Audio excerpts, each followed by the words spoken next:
Hope you all are doing well out there. This is a video basically covering the subject of when people take going viral too far, when wanting attention is going too far, and which generation does that lie in. I'm going to put a link in the description below to a video I commented on, and it's only about a minute 50, so I encourage you to watch that video before you watch this one. If you've seen the video and the topic, it's basically a young guy, he's 19 years old, he has his pregnant girlfriend on the way with their second baby with a Desert Eagle, one of the most powerful handguns you can get, to shoot at him as he holds a book in front of him. And he wants to basically make a splash, go viral with his video. Now, if somebody's pointing a Desert Eagle at you in any capacity, you know that's a very dangerous situation. To hold a book in front of you and think you're going to survive that, you're out of your mind, which he does pass away. She ends up killing him. So I invite you to go and check out that video first before you check out this one, so all the context will go into it. And this is going to flow over several different subjects. We're just going to talk openly just about what the hell happened. After you take a look at that video, come back, start right here. This video will make more sense after you do that. So I commented on the video. I'll put my comment right here. And the air conditioner is going to kick on. I apologize for that, but it is literally over 100 degrees here in St. Louis, Missouri. If that air conditioner doesn't come on, I'm going to melt right before your eyes. So I apologize for the noise, but it has to work. Otherwise, it's with the lights on in here, it's going to be, I would be sweating profusely. When is taking attention going too far? And this is, I'm not going to make a joke out of everything in here. I'm saying this is a very light subject, but it's also a very serious subject matter. Somebody died trying to make an impression upon other people that they don't even know. The problem with some of the attention that people are wanting to get nowadays is the fact that you're trying to get attention from people you are never going to meet. From people you're never going to talk to on the phone, people you're never going to text, people you're never going to meet in any social environment, at a game, at a movie. You're never going to meet literally 90, probably almost up to 100% of the people you're trying to impress if you're planning to go viral. Every video I make, I try to make it for people that I may meet in life. People that are very similar to me. People who need help, who need motivation, who want entertainment. I try to speak to those people. I could give a shit less if any of my videos ever went viral. They're not made for that. They're made for one person at a time, to enjoy them one person at a time, and the numbers have nothing to do with it. When do numbers start controlling your life? This is a very sad story.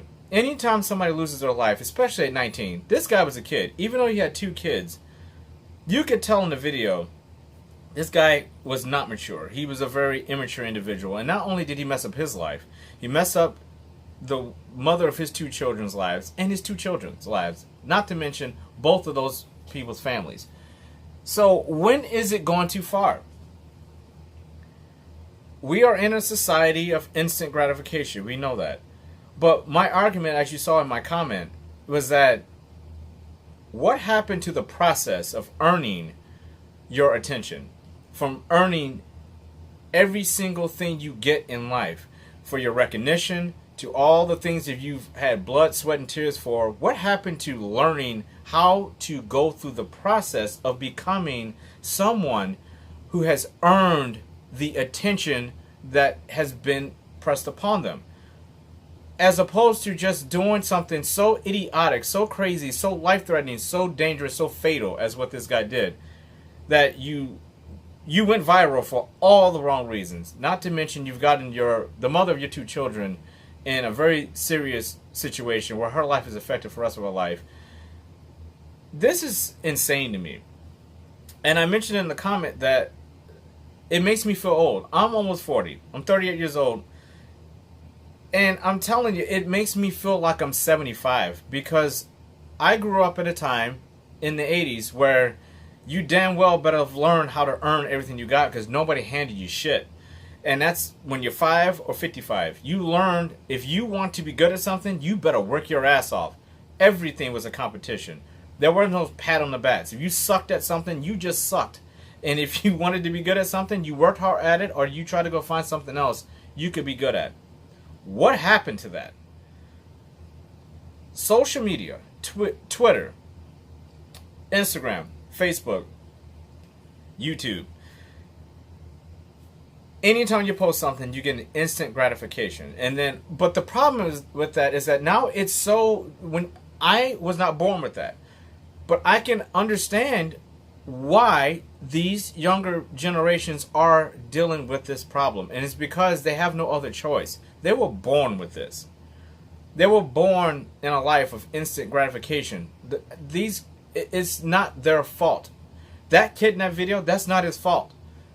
That is society's fault. That is raising social media above doing anything else other than focusing on your own life. You're so worried about how other people perceive you now.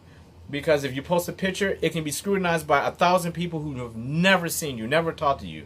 But they can rip you a new asshole over it. You post a video, you can get thousands of people from all over the world bashing you about your video. It's just so much different. It's not these people's fault. It is the fault of us collectively in the world. And in particular, social media. It has gotten to the point where I have seen so many people get to the brink of literally wanting to take their lives because of a comment they posted, a video they posted, an Instagram post they posted, because they just get bashed. And then it's even worse, because now social media has ballooned to a point where now people are not getting all that instant gratification like they used to. And that brings us back to the numbers. Used to be, if 10 people liked your photo, you were cool with that. But now you got to have 100,000, 2,000 in like a half an hour to feel like you're somebody. From a bunch of people who you're never going to meet. And I find that to be disturbing. Because who are you trying to impress? Why don't you take all that energy and try to impress your boss? Why don't you take all that motivation and try to impress your family? Why don't you take all that inspiration and try to impress your kids? That's as simple of an answer I can give on that. And this is a video I felt like I needed to make because it's disturbing to me. It's disturbing that in society we've gotten to the point where everything's based on likes, dislikes, subscribers, ratings, how many views you have, how many followers you have. It has gotten to the point where that is like the new, like everybody wants to be their own little celebrity. I take pride in the fact that I don't feel or think or even have a bone in my body that pushes me towards that direction. I go my own direction. I want to prove every single thing that I feel like I should have and I deserve. I want to earn it.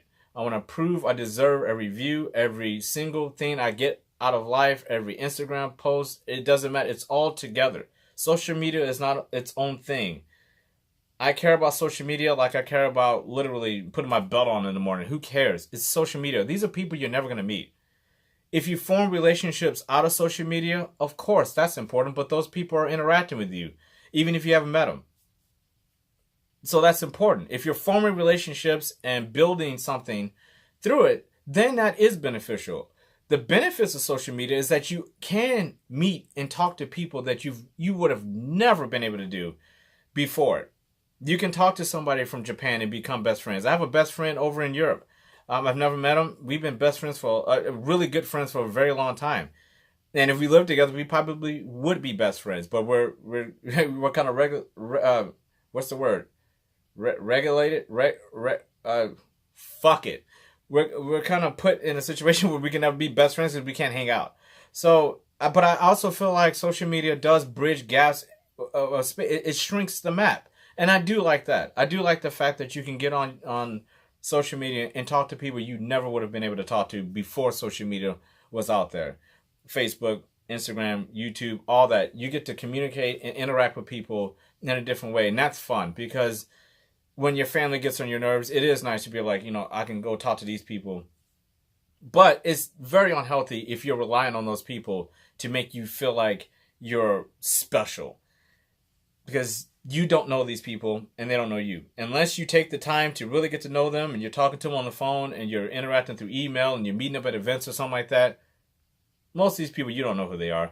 Their avatars are not going to tell you anything. They can write a false profile about themselves. You don't know these people. The only way to get to know them is you got to hear their voice. You got to talk to them. You got to hang out with them. And it's not a situation. I feel like it's so unhealthy to get so hell-bent on wanting the approval and praise of people you would never meet. And they owe you nothing and you owe them nothing. So what is the point?